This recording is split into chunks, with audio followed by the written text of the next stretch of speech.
Kala Ghoda bridge પાસે વિશ્વામિત્રીના જળસ્તર 18 ફૂટે પહોંચ્યા છે, જ્યારે મ્યુનિસિપલ કમિશનર દિલીપ રાણાએ કાલાઘોડા બ્રિજની મુલાકાત લીધી. મ્યુનિસિપલ કમિશનર દિલીપ રાણાએ કાલાઘોડા બ્રિજની મુલાકાત લીધી. કાલાઘોડા બ્રિજ પાસે વિશ્વામિત્રીના જળસ્તર 18 ફૂટે પહોંચ્યા છે. આજવા સરોવર અને પ્રતાપપુરા ડેમમાં પાણીની આવક થતા વિશ્વામિત્રી નદીમાં પાણી ડાયવર્ટ કરાયું છે. ભયજનક સપાટીથી પાણી 8 ફૂટ નીચે છે. આજે ઓરેન્જ અને આવતીકાલે વડોદરામાં રેડ એલર્ટ છે. મ્યુનિસિપલ કમિશનર કારખાના રહીશોને તકલીફ ન પડે તે માટે બાજ નજર રાખી રહ્યા છે. આજવા સરોવરમાં વધુ પાણીનો સંગ્રહ થઈ શકે તે માટે ગત રાત્રે પાણી છોડવામાં આવ્યું છે.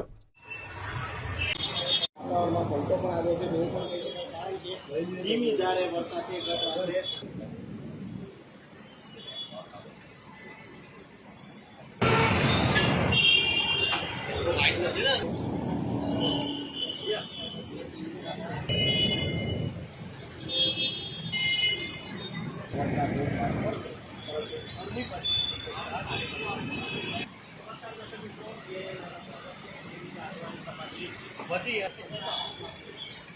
ઉપર આવ વધે એવું કહી શકાય.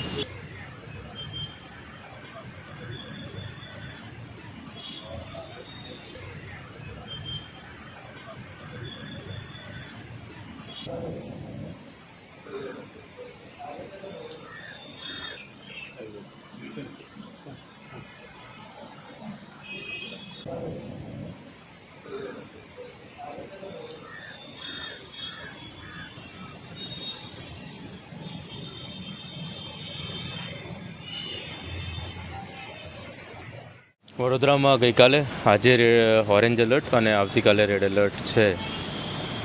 આજવા ડેમમાં ઉપરવાસમાં પરમ દિવસે વધારે વરસાદના કારણે આજવા ડેમનું સ્તર વધ્યું હતું, એટલે આજવા ડેમ ખોલવામાં 62 દરવાજા જે છે બધા ખોલાયા છે.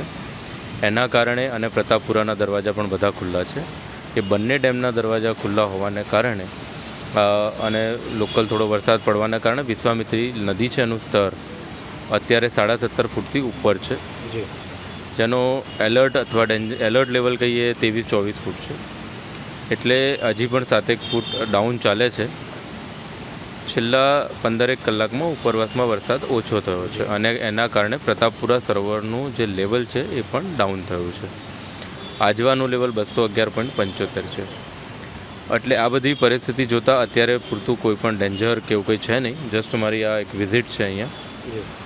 કોઈ પણ પ્રકારની ગભરાવાની જરૂર નથી. જો બહુ વરસાદ પડશે, ડેમનું લેવલ બહુ વધારે થશે તો કદાચ શિફ્ટિંગના પ્રશ્નો આવશે, તો એની માટે પણ તંત્રની સંપૂર્ણ તૈયારી છે. સાહેબ, જે રીતે 7 થી 8 ફૂટ હજુ અમે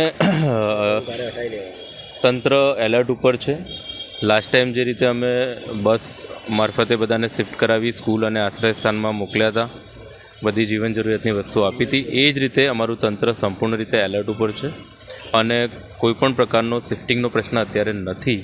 પણ જો વધારે વરસાદ આવે આજ સાંજે અથવા આવતીકાલે તો કદાચ કરવાનું નીચાણવાળા વિસ્તારમાં થાય, તો એની માટે સંપૂર્ણ તૈયારી છે.